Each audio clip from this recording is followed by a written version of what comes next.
The campfire crackled. Shadows danced. Boy Scouts huddled closer, shivering. Counselor Mike's voice dropped to a spooky whisper. "Counselor Mike, legend says, these woods are haunted. The Whispering Woods," Mike continued, his eyes gleaming in the firelight. "Counselor Mike, they say a scout named Sam vanished here, never found." The boys gasped. "Counselor Mike?"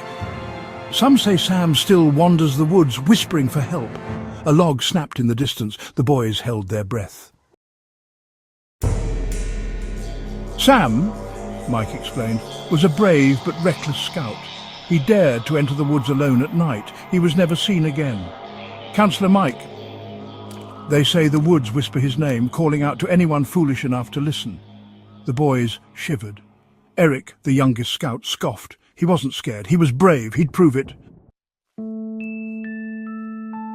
After the campfire died, Eric snuck away.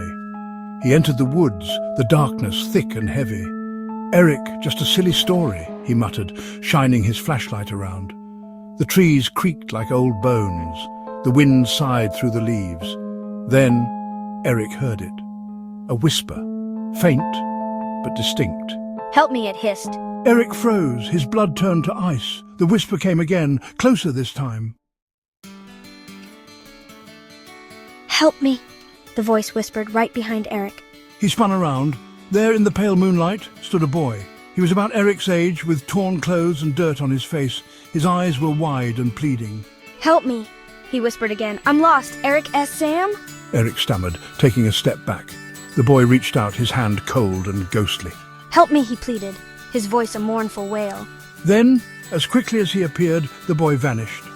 Eric stood there, paralyzed with fear. He wanted to scream, to run, but he couldn't move. He was trapped.